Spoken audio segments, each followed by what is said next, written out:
রাধে রাধে। হরে কৃষ্ণ। আমাদের এই জগতে দুটো জিনিস ফ্রিতে পাওয়া যায়। কি পাওয়া যায়? ফ্রিতে পাওয়া যায়।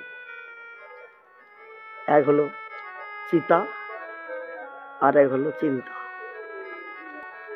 চিতাতে কবার উঠতে হয়? একবার। চিন্তাতে কবার যেতে হয়? বারবার। বারবার আমাদের চিন্তা আসে। কিন্তু চিতায় যে উঠলেন আপনার সব শেষ, কিন্তু না, আপনাকে আবার আসতে হবে, আবার চিতাতে উঠতে হবে, আবার চিন্তা আপনাকে গ্রাস করবে। চিন্তা আপনার পিছু ছাড়বে না, কারণ চিন্তা জ্বালাতে খুব ভালোবাসে। প্রতিটি মানুষকে চিন্তা এমন একটা বস্তু, সবাইকে বারে বারে জ্বালাতে ভালোবাসে। এটা তাদের অভ্যস্ত। ওই চিন্তাকে যদি একটু মোচড় খাওয়ানো যায়, তাহলে আর আপনাকে জ্বালাবে না, আর জ্বলতে হবে না, ত্রিতাপ জ্বালায় জ্বলতে হবে না। কি করবে? শাস্ত্রে আছে না, কবিরা গান লিখেছে, বারে বারে আর আশা হবে না। একটা গান আছে না, তুমি যাহা করে গেলে আসিয়া হেথায়, চিত্রগুপ্ত লিখে রাখিল খাতায়, তোমার বিচার করবেন সেই বিধাতা। বারে বারে আর আশা হবে না। মানুষ হয়ে আসতে পারবো কিনা তার গ্যারেন্টি নেই। বারে বারে আশা হবে কুকুর, শিয়াল, ভেড়া, মেড়া, বাঘ, ভল্লুক, হস্তি, এসব পোকামাকড়, মাছি, কিন্তু মানুষ হয়ে আর আশা হবে না। কিন্তু মানুষ হয়ে আপনি যখনই আসবেন আবার চিন্তায় উঠতে হবে। কিন্তু চিন্তা আপনার পিছু পিছু যাবে। কেন যাবে? আপনি এখানে যা চিন্তা করেছেন সেই চিন্তাগুলি চিতাতে সব শেষ নয়। আবার চিতাতে যখন উঠবেন আবার আপনাকে আবার জন্ম হবে। তাহলে কর্মচক্র থেকে মুক্তি যদি কেউ পায়, আর তাকে ফ্রিতে মৃত্যুও পাবে না, চিতাও পাবে না, চিন্তাও। তাহলে এই চিন্তাকে একটু মোড় খাওয়াতে হবে। পাকাল মাছ পাকে থাকে, তার গায়ে পাক লাগে না। তাই সংসারে যদি থেকে হরি ভজন করো, বাস্তবিক চিন্তা তোমায় গ্রাস করবে না। এই যে সংসার, এই সংসারটা দিয়েছেন তিনি, যিনি পাঠিয়েছেন সংসার দিয়েছেন তিনি। কিন্তু এই সংসারের মধ্যে ওই আমার আমার আমার আমার, পাকাল মাছ পাকে থাকে, গায়ে পাক লাগে না, আমাদের সেরকম হতে হবে। আমার মধ্যে থাকবো, সংসারের মধ্যে থাকবো, বিষয় অতুল ঐশ্বর্য সবই কিছু নিয়ে থাকবো, কিন্তু একটা কথা চিন্তা করতে হবে, এগুলো কিছুই আমার নয়। তাই চিন্তা থেকে মুক্তি পেতে গেলে আলাদা চিন্তাধারার মধ্যে যেতে হবে। সেটা কোন চিন্তা সেটাকে আমি বলবো, আর না আপনারা বুঝে নিয়েছেন। কৃষ্ণ ভজিবার তরে সংসারে আইনু, মিছে মায়ায় বদ্ধ হয়ে বৃক্ষ সম হইনু, ফলরূপে পুত্র কন্যা ডাল ভাঙি পড়ে, কাল রূপে সংসারেতে পক্ষবাসা করে। ছেলে মেয়েরা কাল কেন? এরা কাল সর্প কেন? ওরা বারে বারে দংশন করছে বাবা মাকে কেন? ওরা কাল। যাদেরকে আপন করেছে এরা তোমার আপন কেউ নয়, আপন একমাত্র গোবিন্দ, আপন একমাত্র আমার ব্রজেন্দ্র নন্দন শ্রীকৃষ্ণ। সেজন্য গুরু ছাড়া কোনো পদ নেই। গুরু ছাড়িয়া যারা গোবিন্দ ভজে, সে পাপী নাকি নরকে মজে। কথাটা সত্যি। গুরু প্রয়োজন, গুরু ছাড়া কোনো প্রয়োজন নেই। বুদ্ধদেবকে আপনি না ধরলে বুদ্ধ ধর্মের ব্যাপার জানতে পারবেন না। আপনি চৈতন্য মহাপ্রভুকে না ধরলে বৈষ্ণব ধর্ম সম্বন্ধে বুঝতে পারবেন না। আপনি চতুরারণ সৃষ্টিকর্তা ব্রহ্মাকে না ধরলে আপনি ব্রাহ্মণের কিছুই বুঝতে পারবেন না। আপনি বেদ শাস্ত্র কিছুই বুঝতে পারবেন না। বৈষ্ণব ধর্ম অবলম্বন না করলে গীতা, ভাগবত, পুরাণ কিছুই বুঝতে পারবেন না। আপনি যদি মাকে না ধরেন আপনি তান্ত্রিক হতে পারবেন না। তান্ত্রিক সম্বন্ধে তন্ত্রশাস্ত্র আপনি বুঝতেই পারবেন না। আপনি যদি মাহমুদকে না ধরেন আল্লাহ খোদাকে আপনি বুঝতে পারবেন না। আল্লাহকে জানতে গেলে, খোদাকে জানতে গেলে আপনাকে গুরু ধরতে হবে। যেমন ডাক্তারের কাছে যদি কম্পাউন্ডার থাকে কিছুদিন পরে ডাক্তার হয়, কিন্তু ডাক্তারকে তাকে ধরতে হবে তো, ডাক্তার তার গুরু। আপনি সাইকেল সারানো শিখলেন, মোটর সাইকেল শিখলেন, মোটর সাইকেল সারানো শিখলেন, যেখানে থাকবেন তার হাই হুকুম শুনতে হবে। আপনি একদিন মিস্ত্রি হয়ে যাবে, তাহলে সে আপনার গুরু। গান বাজনা, এই গান বাজনা যারা করে তার কাছে থাকা মানে শুনে শুনে শিক্ষা। আপনি একদিন গায়ক হয়ে যাবেন। আপনি ভালো যদি ক্লাসে লেখাপড়া করেন, ভালো নম্বর পান, আপনি পরীক্ষায় পাস করেন, প্রতি বছর ফার্স্ট ক্লাস ফার্স্ট হতে পারে, তাহলে আপনি একদিন মাস্টার হয়ে যাবেন।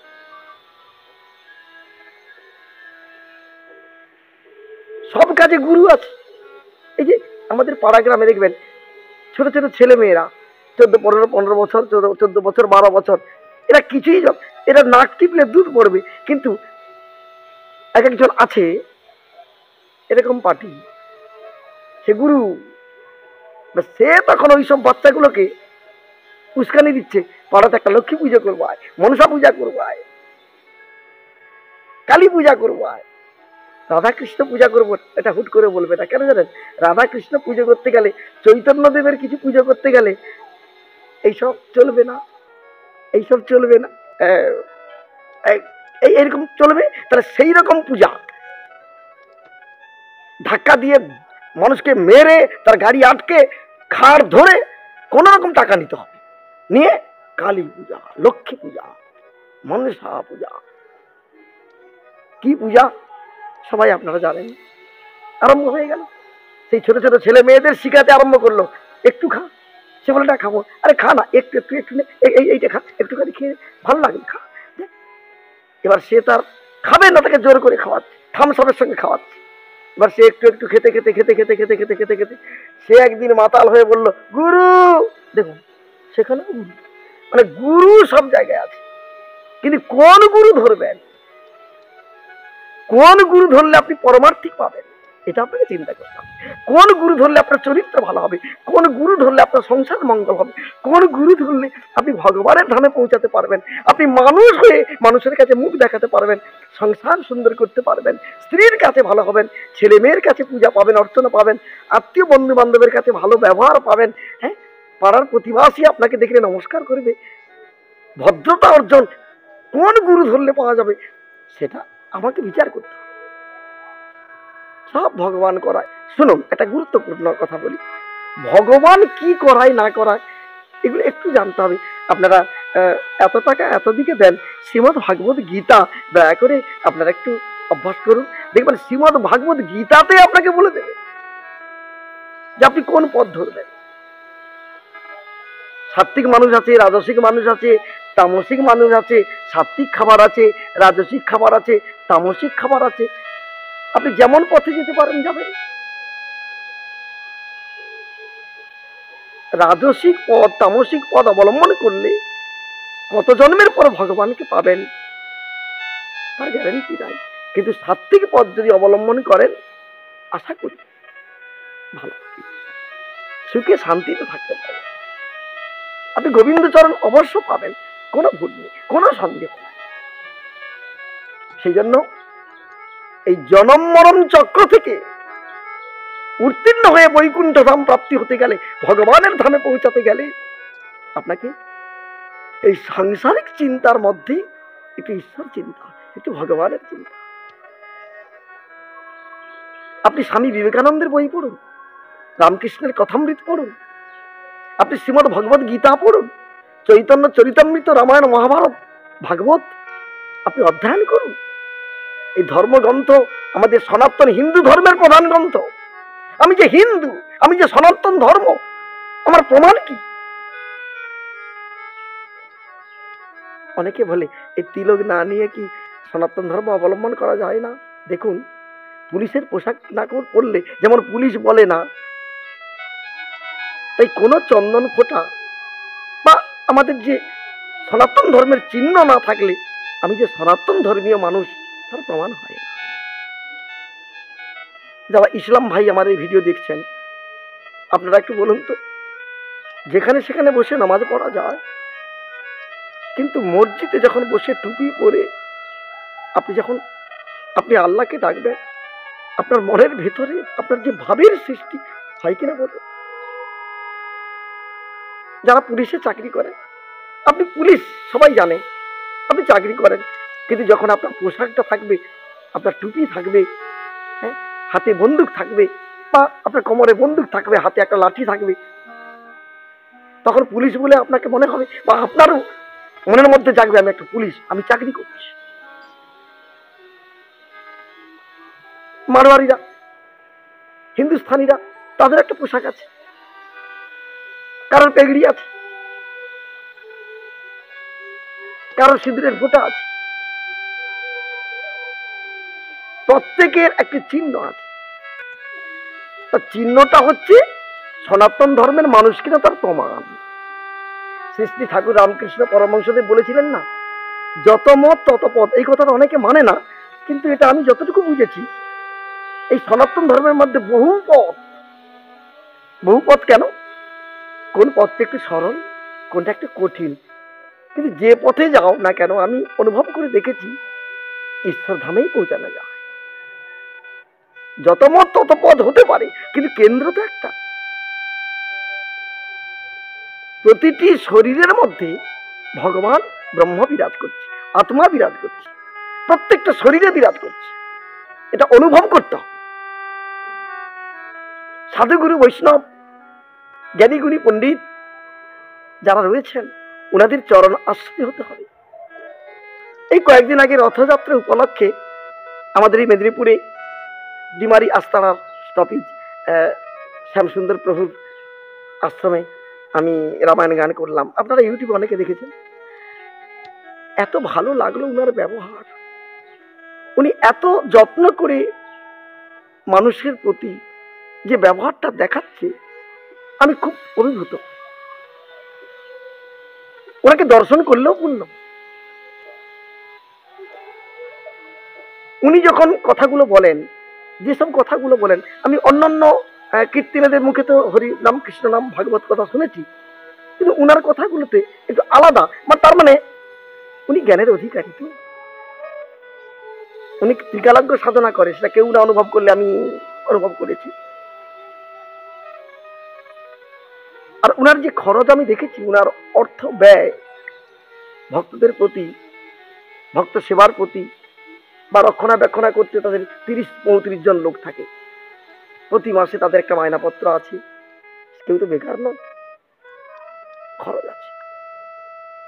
কিন্তু ওটা আমরা দেখবো না, আমরা শুধু দেখবো উনি কি বলছেন। কারোর ব্যবহার কারোর পছন্দ নাও হতে পারে।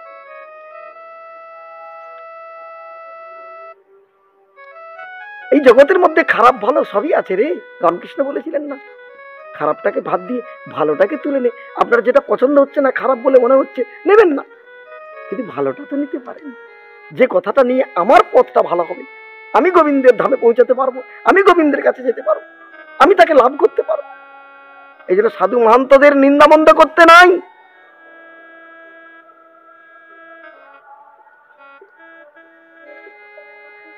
আপনি যদি কারো নিন্দা করেন, আপনি নিন্দু হয়ে যাবেন।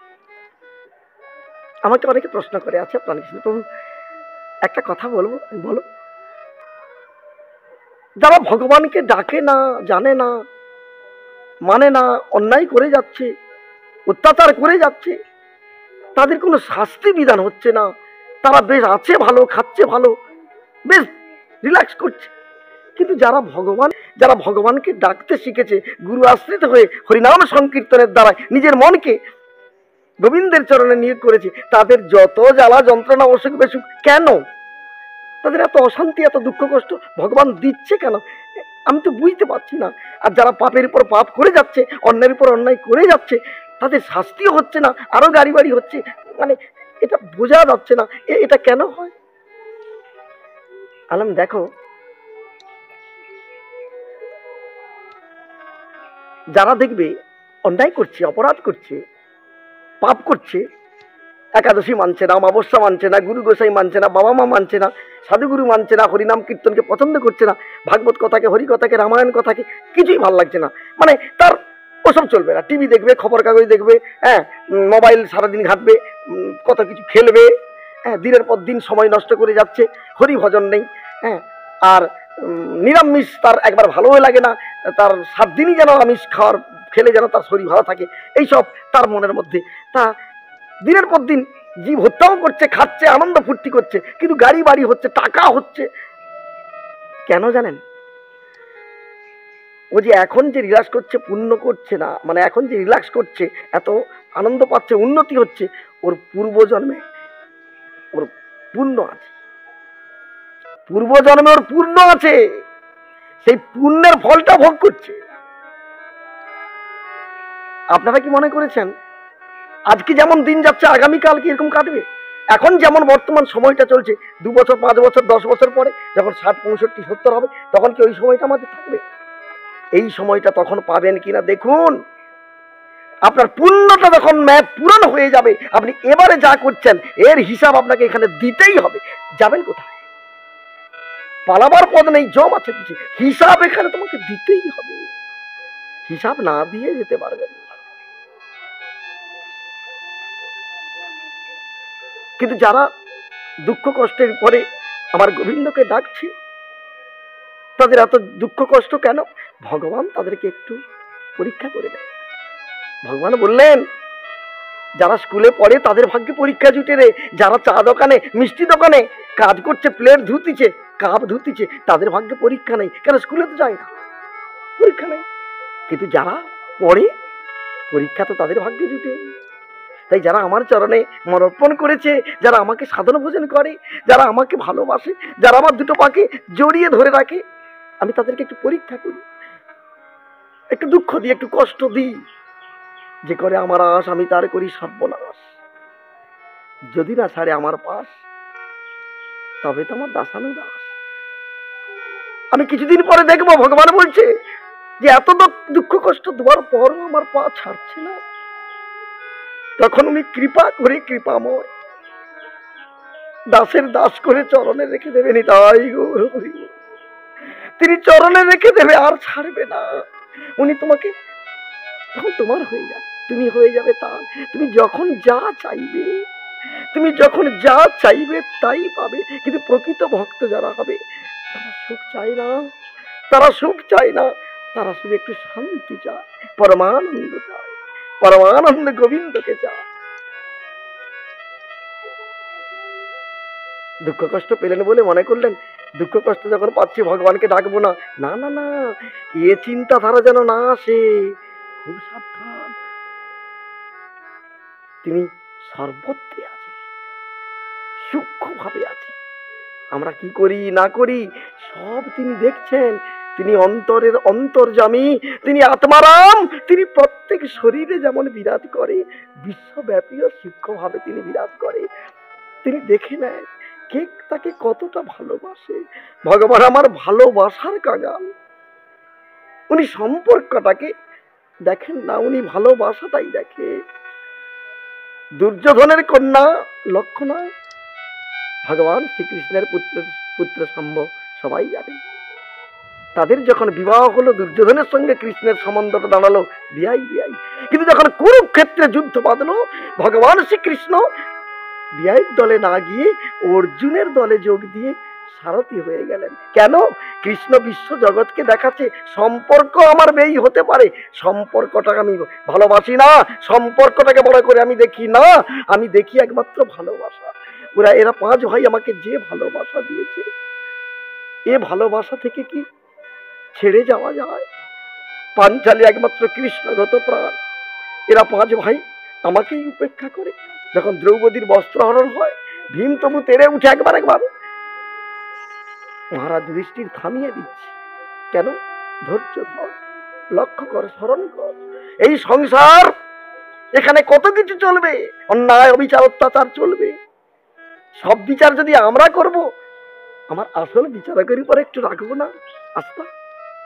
আসল বিচারক আপনি আমি কেউ নয়, আসল বিচারক হচ্ছে আমার কৃষ্ণ, আসল বিচারক হচ্ছে আমার খোদা, আসল বিচারক হচ্ছে আল্লাহ, আসল বিচারক হচ্ছে আমার বুদ্ধ, আসল বিচারক হচ্ছে আমার মা কালী, আসল বিচারক হচ্ছে আমার কৃষ্ণ, আসল বিচারক হচ্ছে আমার চৈতন্য মহাপ্রভু।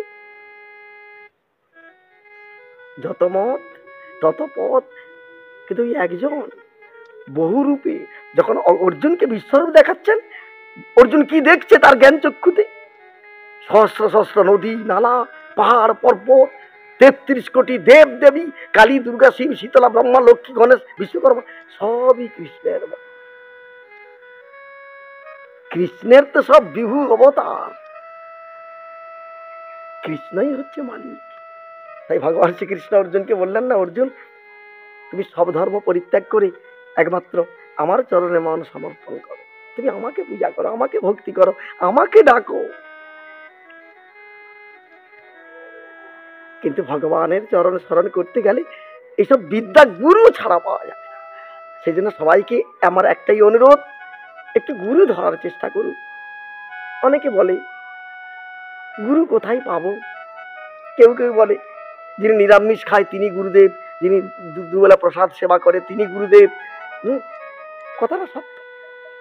যাকে গুরু করবেন, গুরু মানে কি জানেন? পিতামাতাও গুরু, জন্ম দিয়েছেন, লালন পালন করেছেন, অন্নদীপ দান করেছেন, আমার গুরু। কিন্তু তবু আরেক গুরুর প্রয়োজন, যে গুরুর দ্বারায় পরমার্থ ভগবানকে জানা যায়। পিতামাতার সম্মান দিয়ে গুরুর সম্মান দেবেন, কিন্তু পিতামাতা ব্যতীত গুরুর সম্মান হবে না। অনেকে আছে, সবার কথা বলিনি, দীক্ষা নেওয়ার পর ভগবানকে ডাকছে, জপ করছে, ধ্যান করছে, বাবা মার দিকে ফিরে তাকাচ্ছে না। কেন? বাবা মা মাছ খায়, মাংস খায়, ডিম খায়। দেখুন, আমি আমার ক্ষুদ্র বুদ্ধিতে যতটুকু জেনেছি, এই যে জীবের লালসা সবার তো সমান নয়। আপনি সাধু সঙ্গ করে অনুভব করেছেন, বুঝতে পেরেছেন, কিন্তু সে তো বুঝতে পারে না, সে অনুভব করতে পারে না যে আমরা সনাতন ধর্মের মানুষ, আমরা কোন খাদ্য খেলে শরীর ভালো থাকবে, মন ভালো থাকবে, জ্ঞান ভালো থাকবে, বুদ্ধি ভালো থাকবে, অসুখ বিসুখ কম হবে। আপনি জেনেছেন সাধু সঙ্গ করে, কিন্তু আপনার বাবা মা, আপনার বড় ভাই, আপনার আত্মীয় বন্ধু বান্ধব, তারা অনুভব করে না। চেষ্টা করুন না বোঝাবার। যদি না বুঝে, সম্পর্ক নষ্ট করবেন না। আপনার কর্তব্য তাদের মুখে অন্ন দেওয়া। বুঝাবেন, না বুঝে বুঝবে, আপনি আপনার কাজ করুন, কিন্তু ওদের সেবা আপনাকে করে যেতে হবে, অন্ন বস্ত্র দিয়ে যেতে হবে। বাবা মাকে বাদ দিয়ে কখনো গোবিন্দকে পাওয়া যাবে না। কারণ ওই বাবা মার মধ্যে তিনি এসে তোমাকে জন্ম দিয়ে এতটুকু থেকে এত বড় করেছে, শক্তি জগিয়েছে। বাবা মা না খেয়ে তোমাকে লেখাপড়া শিখিয়েছে, মানুষ করেছে। বাবা মায়ের যে পরিশ্রম একটু ভাববে না? তুমি কেন ভাববে না? প্রহ্লাদকে যখন বারে বারে হিরণ্যকশিপু বলছে, এই সত্য করে বল, সত্য করে বল, তোর ভগবান কোথায়? না, সর্বত্র। বাবার সঙ্গে তো অভদ্রতা করেনি, বাবাকে তো উঁচু নিচু ভাষা বলে না, তার বাবা তাকে এত শাস্তি দিচ্ছে। প্রহ্লাদ চরিত্র আপনারা তো শুনেছেন, তার দোষ কোথায়? না ভগবানকে ডাকে, কৃষ্ণকে ডাকে, বিষ্ণুকে ডাকে, বৈষ্ণব ধর্ম নিয়ে থাকে, এইটুকু অপরাধ। কিন্তু তার বাবা পদে পদে তাকে আঘাত করছে, শাস্তি দিচ্ছে। কখনো পাগল হস্তির পদে দিয়ে দিচ্ছে, কখনো বিষ খাওয়াচ্ছে, কখনো সর্প দংশনে যাতে মরে যায় সেখানে পাঠিয়ে দিচ্ছে, কখনো পাহাড়ের উপর থেকে দুম করে ফেলে দিচ্ছে, হ্যাঁ, কখনো আগুনে ফেলে দিচ্ছে, গরম তেলের উপরে নেওয়ার জন্য প্রস্তুত হচ্ছে। কি শাস্তি! কিন্তু বাবা মাকে সে শ্রদ্ধা ভক্তি ছাড়ে না, বাবা মার মধ্য দিয়ে কৃষ্ণকে দেখছে। কেন? তিনি জানে যাহা যাহা নেত্র পড়ে তা তার কৃষ্ণ স্ফুরে। অর্থাৎ যেখানে চোখ পড়ে তাই তো ভগবানের কাজ চলছে। সর্বত্র আমার কৃষ্ণ, সর্বত্র আমার ভগবান। এই তো জ্ঞান, ব্রহ্মজ্ঞান। আমার বাবার মধ্যেও ভগবান, কৃষ্ণের মধ্যেও ভগবান, সবার মধ্যে ভগবান। সে তার দেহটাকে রক্ষা করার জন্য মাংস খাচ্ছে, মাছ খাচ্ছে, ডিম খাচ্ছে। বলেছি, বুঝিয়েছি, হয় না, খাচ্ছে। আপনি যদি ভালো হয়ে থাকেন, আপনি যদি সুসন্তান হয়ে থাকেন, আপনার আচরণ যদি সঠিক থাকে, আপনার আচরণ যদি সঠিক থাকে, দেখবেন ওই বাবা মাই একদিন আপনার কাছে পৌঁছে যাবে। আপনি কেমন ছেলে, বাবা মাকে ওই পথে আনতে পারছেন না? প্রসাদ দেন, সেবা করুন, আপনি নাম করুন, বাবা মাকে দুবেলা ভক্তি করুন, প্রণাম করুন, ওরা বুঝবে, ওদের বিবেকে দংশন হবে। আমার ছেলে বৈষ্ণব ধর্ম নিয়ে, তিলক নিয়ে একাদশী করছে, হরিনাম করছে, কৃষ্ণ নাম করছে, আমরা এত কিছু কুখাদ্য খাচ্ছি, তবু আমার ছেলে আমাকে কিভাবে ভক্তি করছে। মাঝে মাঝে একটু ভাগবত পাঠ করুন, সাধুগুরু বৈষ্ণবকে এনে ওরা বাবা মাকে বসান, পূজা করুন, মালা পরান, আসনে বসিয়ে সেবা করুন, সবাইকে জানান, গুরুদেবকে জানান আমার বাবা মা, পিতামাতা, পিতামাতাকে সম্মান গুরুদেবও দেবেন। পিতামাতাকে দংশন করবে বিবেক, আমার ছেলে এরকম, আমরা এইসব পথে যাচ্ছি না কেন? সাধুজনে তরাইতে সকলেই পারে, অসাধুরে তরান যিনি সাধু বলি তারে। আপনি দু চারটা লোককে তরান না, বাড়িতে নিত্য সেবা পূজা করুন, গোবিন্দের মূর্তি করুন, সন্ধ্যা আরতি করুন, ভক্তদের হাতে পায়ে ধরে ডেকে আনুন। নিত্যানন্দ ঠাকুর আমার এর হাতে তার পায়ে ধরছে, এর হাতে ধরছে, বলো কৃষ্ণ নাম বলো। সে মদ খেয়ে চলছে জগাই মাথায়, বলে হরি বল, হরি বল, তোরা হরি বল। তারা মদের কলসিকে দুম করে মাথায় মেরে দিয়েছে, রক্ত ঝরছে। হরিদাস ঠাকুর ছুটে গিয়ে মহাপ্রভুকে বলল, মহাপ্রভু ছুটে এসে বলল, কে তোমারে সর্বনাশ করেছে? সুদর্শন, সুদর্শন। মহাপ্রভু যখন সুদর্শনকে ডেকেছে, নিত্যানন্দ ঠাকুর কি বলেছিল? আমায় কেউ মারেনি, আমায় কেউ মারেনি, পড়ে গেছি। দেখুন বৈষ্ণব কাকে বলে, বৈষ্ণব ধর্ম এটা কি ধর্ম জানেন? এত সুন্দর ধর্ম আমার মনে হয় পৃথিবীতে আসেও না, আর আসবে না। বৈষ্ণব ধর্মই শ্রেষ্ঠ ধর্ম। কারণ বৈষ্ণবরা শান্ত, তারা বুঝতে শিখেছে, তাদের জ্ঞান আছে, তাদের শরীরে কখনো রাগ নেই। অনেকে বলবেন আমাদের পাড়া একজন বৈষ্ণব আছে, তার খুব রাগ, সে মাত্র নূতন বৈষ্ণব হয়েছে, এখন অনুভব করতে পারবে না। পরমানন্দ নিত্যানন্দ রায় এটা অনুভব করতে পারে না, এটা অনুভব করতে পারে না, এই অনুভব শক্তিটা ওর মধ্যে না। গোবিন্দের কাছে প্রার্থনা করুন যাতে ওদের অনুভব আসে। সমাবেত ভক্তজন মন্ডলী, যারা আমার এই ইউটিউবটি দেখছেন, এটা আমার নিজের চ্যানেল রামায়ণ সেবাকুঞ্জ, আর এটা হচ্ছে আমার ফোন নাম্বার। আমি দীর্ঘদিন রামায়ণ গান করে আসছি, এখনো গাইছি। যদি রামায়ণ গানের প্রয়োজন থাকে, এই ভগবতী কথা আপনারা রামায়ণ গানের মাধ্যমে আপনারা শুনতে চান, এই নম্বরে ফোন করুন, আমি নিজেই ফোন ধরবো, আপনাদের সঙ্গে কথা বলবো। আপনারা ভালো থাকুন, আপনারা সুস্থ থাকুন। আমি গোবিন্দের কাছে এইটুকু প্রার্থনা করি। প্রথমে শুরু করেছিলাম, ফ্রিতে দুটো জিনিস পাওয়া যায়, এক চিন্তা আর এক হলো চিতা। চিতাই যাতে বারে বারে না উঠতে হয়, এই চিন্তাটাকে একটু মোড় খাইয়ে একটু গোবিন্দের চরণে দিয়ে দিন। নিতাই গৌর প্রেমানন্দে হরি বল, রাধে রাধে, হরে কৃষ্ণ।